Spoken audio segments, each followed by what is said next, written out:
Bonjour à tous, aujourd'hui on se retrouve pour une nouvelle vidéo. Aujourd'hui on va déballer la G903 Chaos.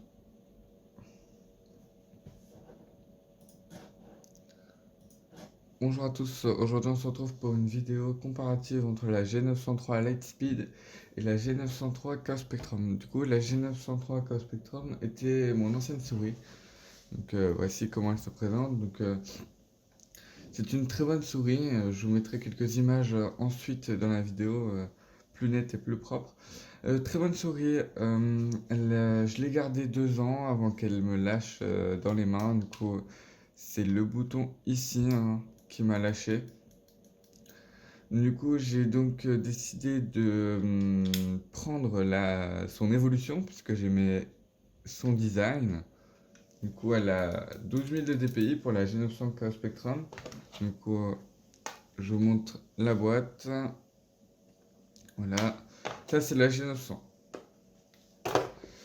Elle n'a pas le nouveau capteur Hero. Elle est moins bien que celle d'aujourd'hui. Voici la G903. Elle est neuve. Enfin, j'ai démarré à m'en servir hier. Du coup, voici. Elle a le recharge sans fil PowerPlay du tapis Logitech. À mon avis, il n'est pas utile vu que la souris tient environ 140 heures sans charger si vous la mettez avec la lumière. Du coup, normalement, ici, il est censé avoir un fil. Hein. C'est juste qu'il est déjà mis sur mon PC. Et du coup, il vous est fourni ça en optant. Attendez. Voilà. Et il y a ça qui est fourni avec. Du coup, ça, c'est pour rajouter un poids de 10 grammes en dessous de la souris. Du coup, on vient dévisser ici. On tourne, on pousse. On vient le mettre ici. Hop. Et une fois qu'il est mis, on vient le refixer. Et là, la souris pèse 10 grammes de plus. C'est la première option qui a été ajoutée comparée à la G900 Chaos Spectrum. Je vais la redéballer. Hop, je vais vous les mettre à côté. Voilà. Les principales différences entre ces deux souris que nous avons là sont que la G903 à ma gauche du coup celle-ci, hein, était moins réactive que la nouvelle souris, puisque la nouvelle souris est dotée des derniers capteurs, du coup un capteur Heroes de 16 000 dpi avec 1 milliseconde de latence. Du coup, c'est excellent pour le jeu. Et on sent quand même que la G903 Lightspeed est un peu plus rapide que son ancienne. Son ancienne, je sais que par exemple, moi je joue sur Fortnite et des fois c'était pas ouf. Enfin, des fois on sentait qu'il y avait un petit peu de latence. Après, c'était pas non plus phénoménal, hein. Mais la G903, des fois on sentait qu'il y avait un tout petit peu de latence dès qu'on démarre à avoir un bon niveau. Alors que la G903 Speed, de ce que j'ai essayé, du coup, ouais, j'ai eu 2 heures de jeu avec.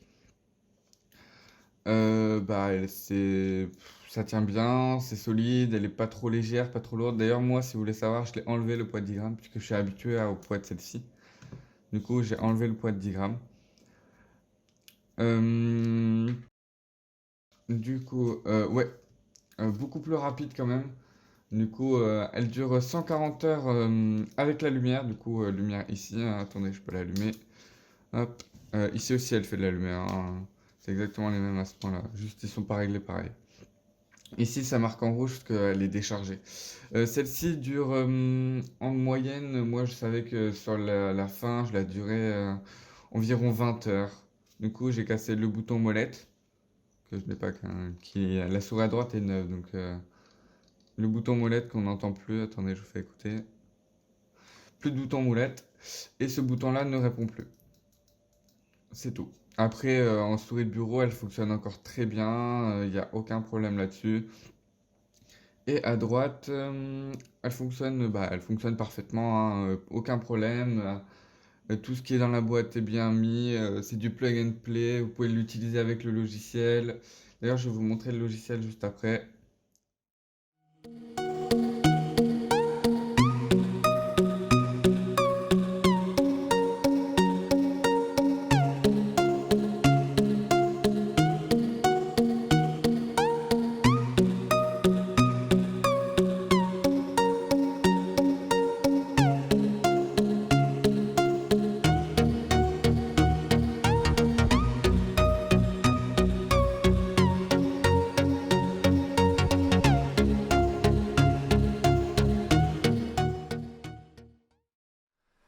Donc voilà, on se retrouve sur le logiciel pour la Logitech G903 Lightspeed.